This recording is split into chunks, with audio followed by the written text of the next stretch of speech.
오늘은 12월 18일 화요일 아침입니다. 12월 18일자 본문 이사야 7장 10절에서 17절까지 말씀 교독합니다. 구약성경 976쪽입니다.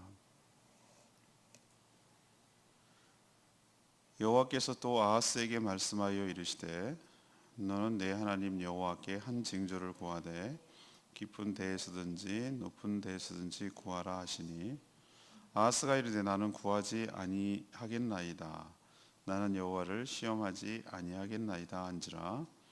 이사야가 이르되 다윗의 집이여 원하건대 들을지어다. 너희가 사람을 괴롭히고서 그것을 작은 일로 여겨 또 나의 하나님을 괴롭히려 하느냐. 그러므로 주께서 친히 징조를 너희에게 주실 것이라. 보라, 처녀가 잉태하여 아들을 낳을 것이요 그의 이름을 임마누엘이라 하리라. 그가 악을 버리며 선을 택할 줄을 알 때가 되면 엉긴 젖과 꿀을 먹을 것이라. 대저 이 아기가 악을 버리며 선을 택할 줄 알기 전에 내가 미워하는 두 왕의 땅이 황폐하게 되리라. 여호와께서 에브라임이 유다를 떠날 때부터 당하지 못한 날을 너와 내 백성과 내 아버지 집에 임하게 하시리니 곧 아수르 왕이 오는 날이니라. 아멘. 어제부터 성탄절까지 성탄절에 관련된 본문을 묵상하고 있습니다. 오늘은 대표적인 묵상이죠. 처녀가 잉태하여 아들을 낳으리니. 성탄절에 많이 인용되는 말씀이 바로 이 이사야서에 나온 말씀입니다. 오늘 이사야가 유다 왕 아하스에게 한 예언, 한 말을 갖다가 기록하고 있는데 그때 강대국이 아수르였습니다. 그리고 막 뜨기 시작하는 것이 조그만 나라가 바벨론이었는데 아무튼 그때 최강은 아수르였어요.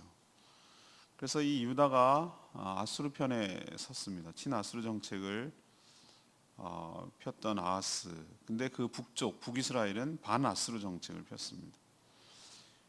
이 두 나라가 충돌을 하는데 유다 나라를 자기 편으로 끌어들이려고 북이스라엘 그리고 그 옆에 동네 나라죠, 아람, 이 둘이 합쳐가지고 유다를 쳐들어오는 그런 상황이었어요. 불안하죠.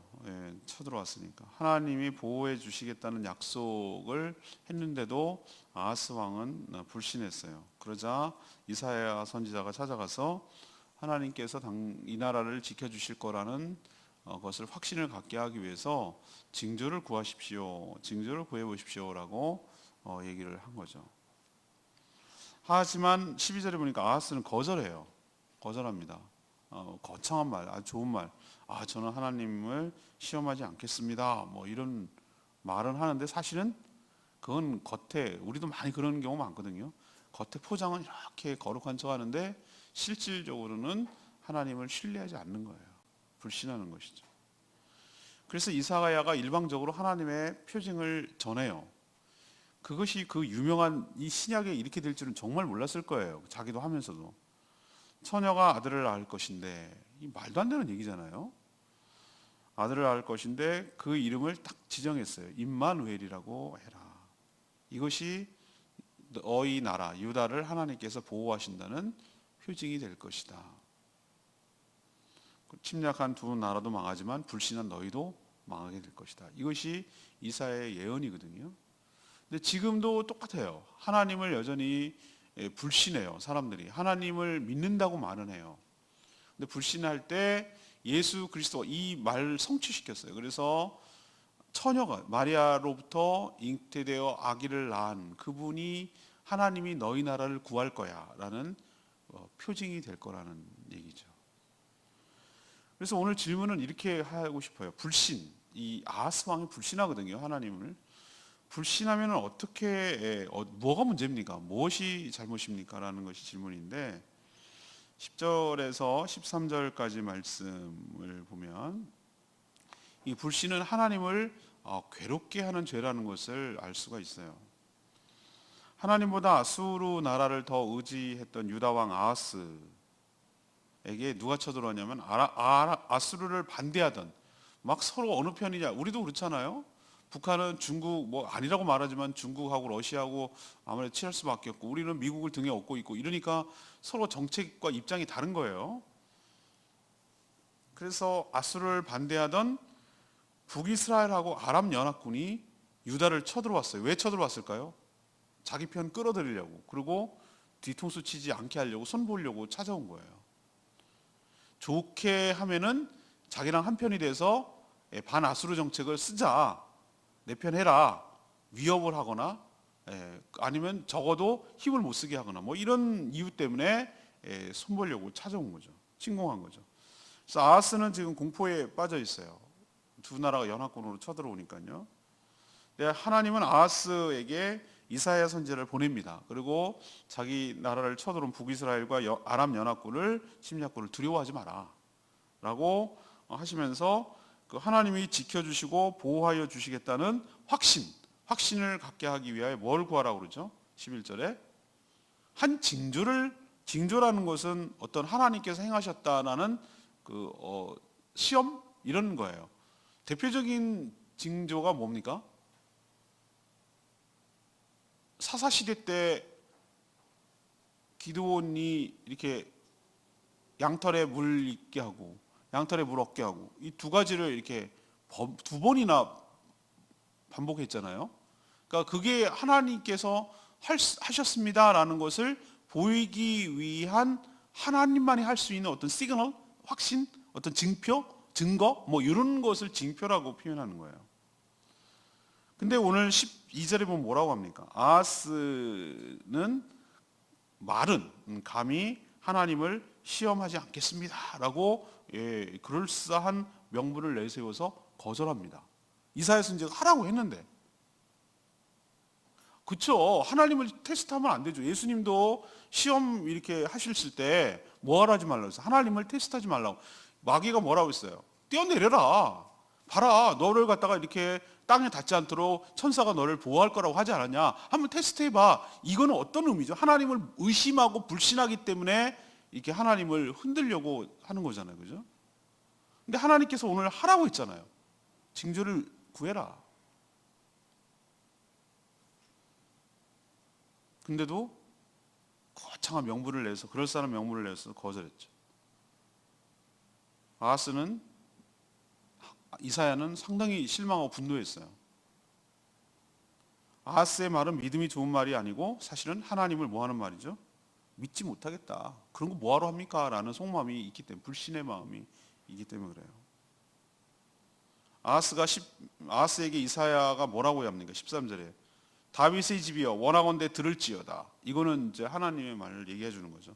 너희가 사람을 괴롭히고서도 그것도 부족해서 작은 일로 여겨서, 그러니까 얼마나 백성들을 하나님으로부터 잘못 인도해가지고 괴롭혔냐 이거죠. 여러 가지 압제하고. 근데 그것도 부족해가지고 지금 누구를 괴롭게 한다고요? 하나님이 테스트 하라고, 징조를 보여주겠다, 구하라고 했는데도 뭐라도 해도 상관없다고 하는데 11절에 보면은 높은 데든지 낮든지 이건 네가 원하는 식으로 다 해주겠다는 거였어요. 구하라고 하는데도 네가 거절함으로 하나님을 괴롭게 하느냐, 하나님 마음을 불편하게 하느냐, 하나님을 지금 화나게 하느냐 라고 이렇게 지금 책망하고 있잖아요. 불신은 이사야 선지자의 말씀대로 하나님을 괴롭게 하는 거예요. 하나님께서 우리를 사랑하셔서 구원해 주시겠다고 계속 얘기하는데도 믿지 못하는 거. 우리도 어떤 일을 제일 막 속상해하고 답답하면 믿어주지 못할 때, 상대방이 나를 믿지 못할 때 그러는 것 같아요. 우리나라는 특히 그래요. 많이 이제 경험적으로 저같이 이제 세월을 살아오고 이렇게 하면은 그런 것 같아요. 하도 많이 사기를 치고 당하고 막 이러니까 사람을 못 믿는 것 같아요.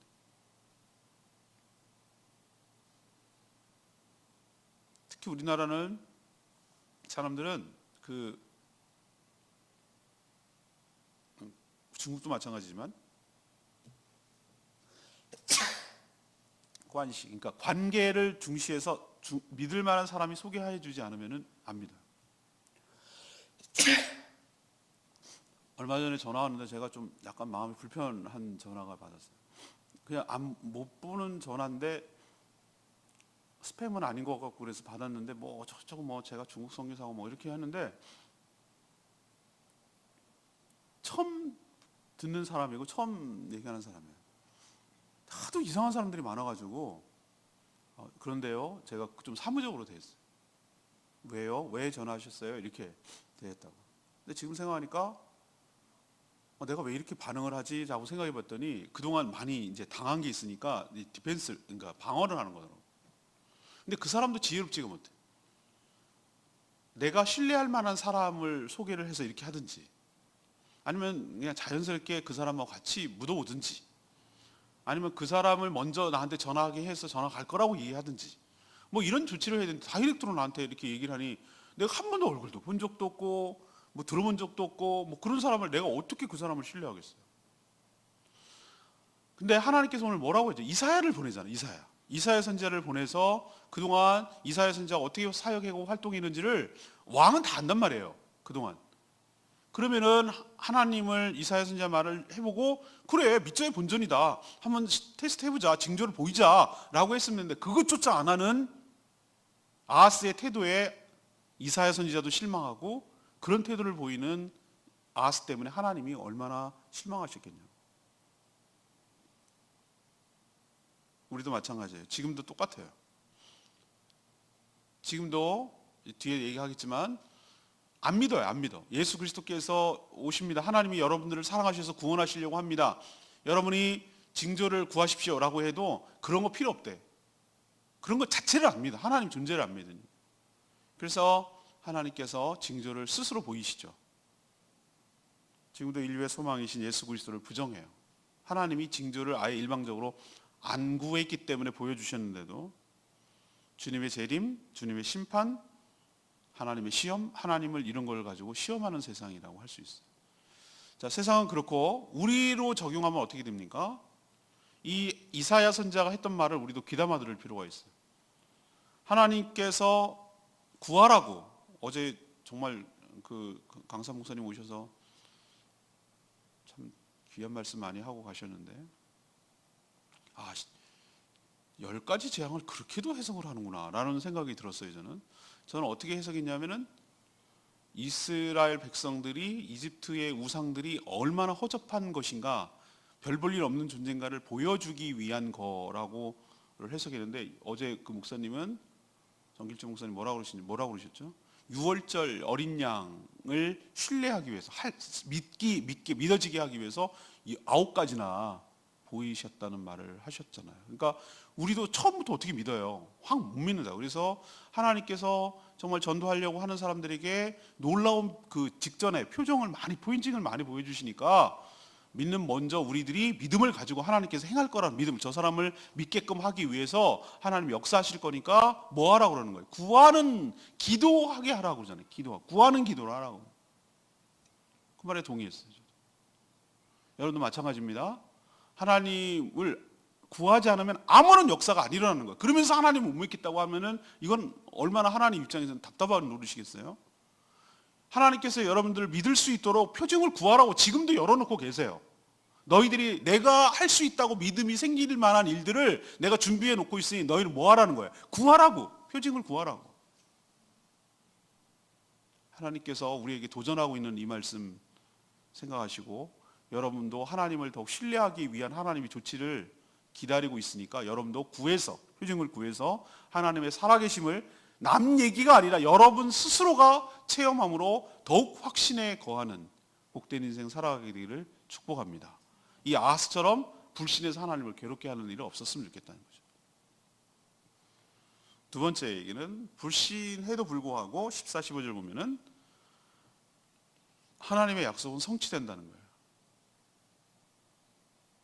유다왕 아하스의 불신에도 불구하고 하나님은 이사야 선지자를 통해서 일방적으로 친히 유다 나라를 구원하겠다는 징조를 선포하고 이행하세요. 그 징조가 뭐냐면 그 유명한 14절에 나오는 대로 처녀가 잉태하여 아들을 낳는 거예요.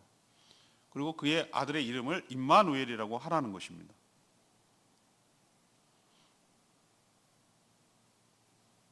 우리는 요까지만 많이 기억해요. 그 뒤에 징표도 있어요.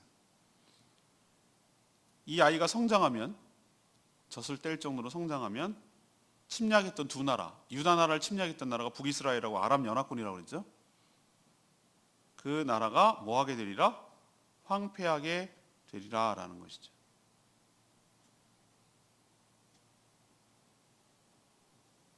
이게 다 영적으로 만약에 해석을 한다면요, 이 처녀가 잉태하여 아들을 낳는 게 누굽니까? 예수 그리스도잖아요. 마리아를 통해서. 유다 나라를 하나님의 택한 백성이라고 치면 유다 나라를 침략했던 나라가 세상의 여러 나라들이잖아요. 사단의 나라들. 이 아이가 자랄 때 하나님 나라가 건설되고 두 나라는 황폐하게 될 것이다. 그렇게 영적으로 해석이 되잖아요. 징조라는 게 하나님이 행하셨음을 입증하는 초자연적인 역사를 말하잖아요. 처녀가 잉태하여 아들을 낳을 수 없어요. 그런데 이름까지 그렇게 된다는 보장은 더더욱 없어요. 그런데 놀랍게도 이 모든 징조는 다 성취되었어요. 그 당시에 1차적으로 성취됐겠죠.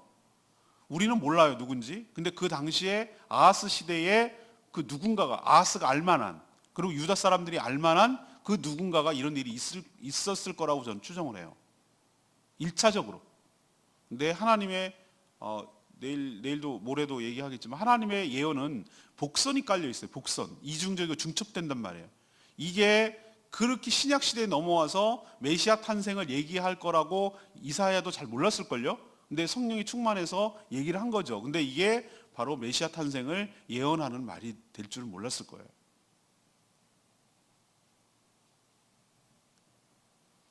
하나님이 친히 행하실 것이기 때문에 이거는 하나님의 징표인데, 더 놀라운 것은 이것이 메시아 탄생을 위한 복선이었다는 거예요. 처녀 마리아가 성령으로 잉태하여 아들을 낳았는데 그의 존재, 그의 이름은 존재를 말하는 거예요. 임마누엘, 곧 우리와 함께 하셨다라는 뜻이에요. 그 예수 그리스도야말로 하나님이 우리와 함께 하셨다는 가장 뚜렷한 증거 아니고 뭐겠습니까? 하나님이신 그분이 사람의 몸을 입고 이 땅에 오셔서 우리와 함께 하셨다라는 확실한 증거잖아요. 그 존재잖아요. 우리도 어떤 이름을 말할 때 그의 존재를 말하는 거거든요. 그래서 오늘 두 번째로 우리에게 가르쳐 주는 건 뭐죠? 우리의 불신에도 불구하고 그러면 하나님의 일이 그르치는가? 아니라는 거예요. 그 불신 때문에 우리가 어려움을 겪고, 뒤에 이제 맨 마지막 얘기가 그거 얘기인데, 불신 때문에 어려움을 겪지만 그렇다고 해서 하나님의 뜻이 어그러지고 우리의 불신 때문에 하나님의 뜻이 망가지고 실패하고 그러지 않는다는 거예요. 그걸 우리에게 보여주시는 거예요. 하나님의 도도한 흐름, 당신의 뜻과 역사는 어떻게든지 우리 불신과 신뢰와 상관없이 이루어져요. 다만 불신한 우리에게 아무런 은혜가 없고 복이 없는 거예요. 그러니 믿음이라는 게 얼마나 중요한지를 우리에게 가르쳐주고 있는 거죠. 지금도 마찬가지입니다. 주님 다시 오십니다. 언제? 이렇게 얘기합니다. 많은 사람들이. 어떻게? 지금도 여전히 의심해요. 의심하고 살아요. 주님이 다시 온다는 얘기를 해도 노아 시대 홍수 때처럼 물건 팔고 살고 장가가고 시집가고 뭐 그냥 일상적으로 살아요. 아무런 의식 없고 생각 없이. 도둑같이 갑자기 임할 거라고 그랬어요. 그들이 믿건 안 믿건 주님은 다시 오신다는 거예요. 이게 팩트예요. 우리도 이왕이면 불신이 아니라 하나님 온전히 신뢰함으로 고대하고 준비하고 보세요. 그 2000년에 이 이사야 선지자가 예수님 오시기 한 700년 전이거든요. 700년 전에 이 얘기를 했어요. 그리고 700년 뒤에 일어난 거예요. 지금 예수님 오신 것도 700년 뒤에 일이 딱 성취됐어요.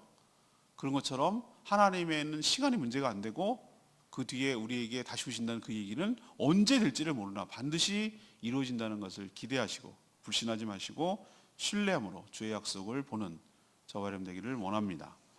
세 번째는 이제 아까 좀 아까 얘기했죠. 불신은 하나님의 심판과 멸망으로 이어진다는 거예요. 신뢰하든 불신하든 간에 하나님의 뜻은 성취되는데 불신했을 때 오는 대가가 있다는 거예요. 하나님은 이사야 선지자를 통해서 처녀가 낳은 아이가 악을 버리며 선을 선택할 줄 알 때, 그러니까 애가 좀 컸을 때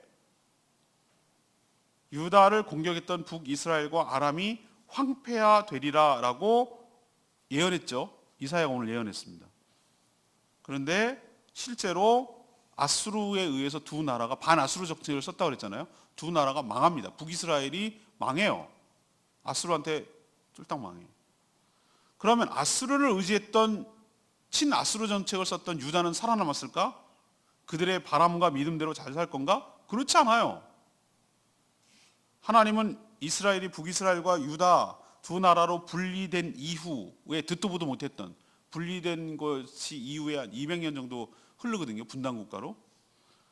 그러니까 솔로몬, 그 다음에 다윗, 솔로몬 이후에 분단되잖아요. 북이스라엘 10지판 떨어져 나가고 2지판 남는데, 그때 이후로, 그러니까 우리로 치면은 뭐 고려 이후로 뭐 이런 표현이에요. 이후로 듣도 보다 못한 엄청난 환란을 뭐 할 거라고요? 당할 것이다라고 불신한 대가를 유다에게 지금 예언하고 있어요. 근데 그게 뭔지 아세요? 그렇게 믿고 의지했던 아수르로부터 침략을 당한다는 얘기가 17절에 나와요. 그러니까 뒤통수 맞는 거예요. 그렇게 의지했던 나라로부터 되치기를 당한다는 거예요. 제가 얘기했나요? 그때 표현해서 하나님 핀셋이라고 말씀드렸죠. 하나님 외에 다른 것을 의지하는 거 있잖아요. 사람마다 다 다르거든요. 사람마다 다 동아줄이 하나씩 있어요. 그게 이제 자기 우상이라고 제가 말씀드렸는데, 하나님이 참 아프게 하는 거예요. 아프게 한다는 얘기 뭐냐면, 그래야 정확하게 깨달으니까. 내가 가장 믿고 의지했던 그거 있잖아요. 그거한테 당하는 거예요. 그러니까 당한다는 표현은 내 입장이고, 하나님 보시기에는 그게 얼마나 허망한 일이고 그것이 잘못된 일인가를 깨우치게 하기 위해서 핀셋이라고 제가 말씀드렸어요. 아주 콕 집어서 그것 때문에 아주 뼈 아프게, 정말 눈물을, 애들 요즘 표현하면 뼈 때리는, 애들 표현에 의하면 요즘 뼈 때린다는 표현을 쓸 때 아주 아픈, 그게 이제 어떤 사람은 돈을 의지하고 사는데 그 돈 때문에 당하는 거예요. 오늘 유다가 친아수르, 그렇게 수모를 겪어가면서 북이스라엘과 아람의 침략을 받아가면서까지 친아수르 정책을 썼으면, 형님 잘 좀 봐주세요 라고 하면 아수르가 잘 보호해줘야 될 거 아니에요. 아니에요. 다 없애고 난 다음에 이제는 유다를 침략하는 거예요. 내가 의지하던 것이 돈이냐, 내가 의지하던 것이 한미모. 그러니까 여성들 같은 경우는 정말 한미모하는 사람은 자기가 잘난 줄 알고 그러고 살거든요. 내가 보면은 자기 미모가 무기야, 무기. 이쁜 게 무기야. 그래서 막 그거 갖고 막 살거든요. 근데 그것 때문에 당한다는 거예요. 그리고 내가 막 직장 좋아 막 그러면서 자기 직업 뭐 그것 때문에 당한다는 거예요. 그러니까 내가 믿고 의지했던 그 어떤 사람, 그 사람한테 크게 배신을 당한다는 거예요. 그러니까 그 하나님 외에 다른 거 의지했다가는 이 꼴 당한다는 거예요. 하나님 외에 다른 거 의지하지 말라고 하나님께서 오늘 얘기를 하는 거예요.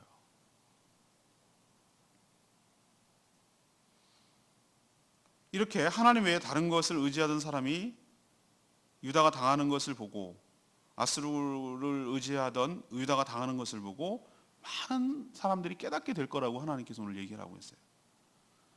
불신 그 자체가 죄지만 불신은 하나님의 심판과 멸망으로 이어진다는 것을 우리에게 교훈하고 있어요. 방금 말한 대로 더 아프게 느끼는 것은 믿었던 바로 그것으로부터 배신과 고통을 당하기 때문에 그래요. 여러분, 사람 의지하지 마세요. 돈 의지하지 마시고요. 당하고 또 당하고 나서 또 그렇게 의지하는 것이 바보죠. 한 번 당하면 이제 정신 차려야죠. 믿을 분은 오로지 하나님밖에 없는 줄로 믿습니다. 사람 신뢰하지 마세요. 사람한테 뼈 아프게 당합니다. 그냥 사람은 사랑하세요. 그냥 기대하지 마세요. 그냥 주의 사랑으로 사랑하세요. 그리고 뭘 바라지 마세요. 그냥 사랑하는 거예요. 하나님만 의지하세요. 하나님만 신뢰하세요. 안 그러면 뼈 아프게 당해요. 뼈 아프게. 오늘 14절 말씀이 레마의 말씀입니다. 보라, 처녀가 잉태하여 아들을 낳을 것이요 그의 이름을 임마누엘이라 하리라. 이게 얼마나 성탄절마다 많이 인용하는 말씀입니까? 그러니까 오늘 성탄 본문에 이게 들어갔죠. 하나님은 예수 그리스도의 탄생이 이전에 이렇게 이미 징조를 보여주셨어요. 하나님의 택한 백성임에도 여전히 불신이 가득했던 유다 백성에게 하나님은 그럼에도 불구하고 함께 하시겠다는 의미로 그의 이름을 뭐죠? 임마누엘이라고 하셨어요. 사실 하나님은 우리를 한 번도 버린 적이 없어요. 우리가 하나님을 버렸죠. 그전에도 지금도 앞으로도 여전히 임마누엘 되시는 하나님께서 우리와 함께하여 주신 줄로 믿습니다. 우리의 임마누엘은 무엇입니까?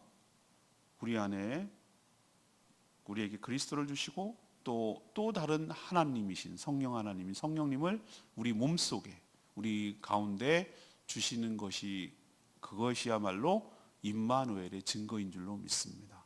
우리와 함께 하시는 하나님, 이 하나님이 우리 하나님이신 줄로 믿습니다. 오늘 정리하면 불신하면 어떻게 된다는 거죠? 불신은 하나님을 괴롭게 하는, 가장 하나님이 싫어하는 것 중에 하나가 불신이에요. 모든 죄는 불신이 하나님 믿지 못하는 것에서 나오는 거예요. 하나님 괴롭게 하는 것. 두 번째는 그럼에도 불구하고 하나님은 어그러지는가? 당신의 뜻은 성취된다는 거예요. 우리의 불신과 때문에 일이 실패하지 않는다는 거예요. 세 번째, 불신한 대가를 치르게 된다는 거예요. 뼈아프게. 기억하시고 하나님을 온전히 신뢰하는 저와 여러분 되기를 소망합니다.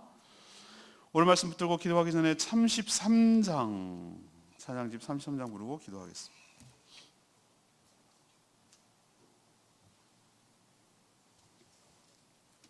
찬양집 33장 예수는 누구신가 보여주는 겁니다. 예수는 주, 예수는 주, 예수는 주.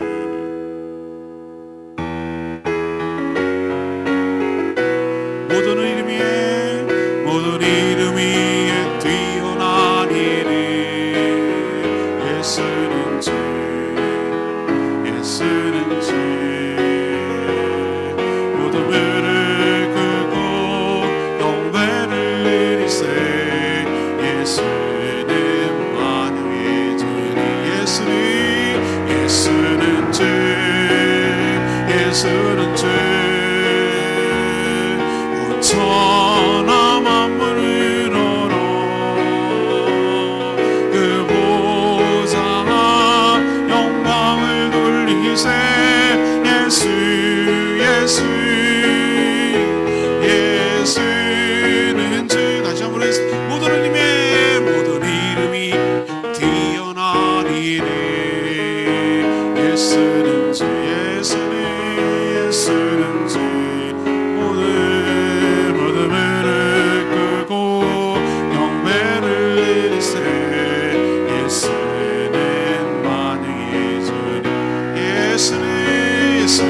주. 예수는 주, 천하 만물을 얻어 보좌 영광을 돌리세 예수 예수 예수는 주.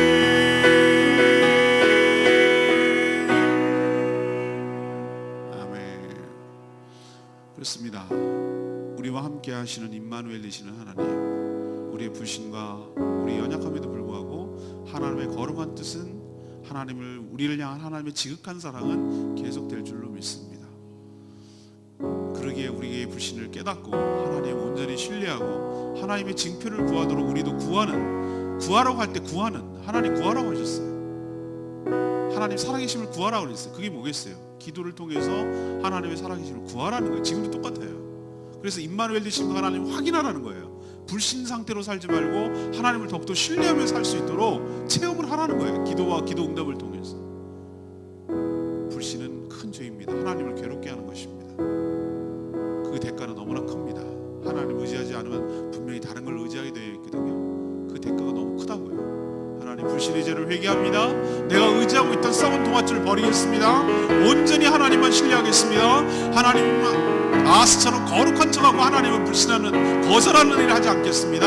하나님만 의지하겠습니다. 하나님만 신뢰하겠습니다. 다 같이 주여 외치며 기도합니다. 주여 아버지, 모든 이름 위에 뛰어난 이름 예수는 주, 예수는 주. 모든 무릎 꿇고 경배를 드리세 예수는 만유의 주님 예수는 주, 예수는 주. 온 천하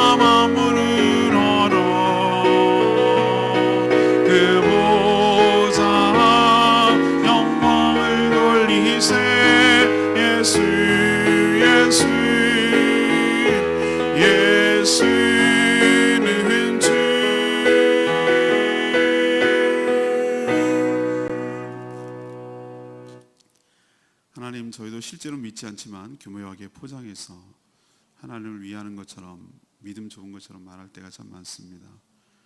저희들의 불신과 완악함을 용서하여 주시옵소서. 불신이 얼마나 큰 죄인지, 불신이 얼마나 하나님 마음을 아프게 하는 것인지 깨닫게 하여 주시옵소서.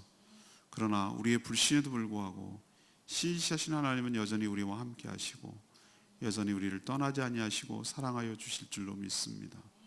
그때의 임마누엘이 예수 그리스도의 탄생으로 이어지고 지금은 성령으로 우리와 함께하여 주시니 참 감사합니다. 우리도 표징을 구합니다. 하나님의 살아계심이 기도와 기도응답으로 나타나게 하여 주시고 그래서 더욱더 하나님을 신뢰하며 살아가는 저희들 되게 하여 주시옵소서. 하나님, 매일 저녁마다 전도 부흥회를 통해서 우리에게 도전하여 주시고 교훈하여 주심에 감사를 드립니다. 우리 모든 성도들이 정말 영혼구원에 힘쓰는, 영혼구원에 불타는 저희들 될 수 있도록 축복하여 주시고 2019년도에는 정말 차고 넘치도록 영혼구원하는데 존귀하게 쓰임받는 저희 교회 될 수 있도록 축복하여 주시옵소서. 오늘도 마땅히 해야 될 여러 가지 일들을 기쁜 마음으로 즐겁게 섬기며 감당하는 저희들 되게 하여 주시옵소서. 간구하는 기도마다 응답하여 주시고 간구조차 못하는 연약한 자들을 대신하여 중보할 때에 역사하여 주시옵소서. 주님께 모든 것 맡기옵고 예수 그리스도의 이름으로 축복하며 기도합니다. 아멘. 오늘 하루도 주님의 은혜 가운데 살기를 축복합니다. 계속되는 전도 부흥회에 많이 참석해 주시기를 바랍니다. 기도하겠습니다.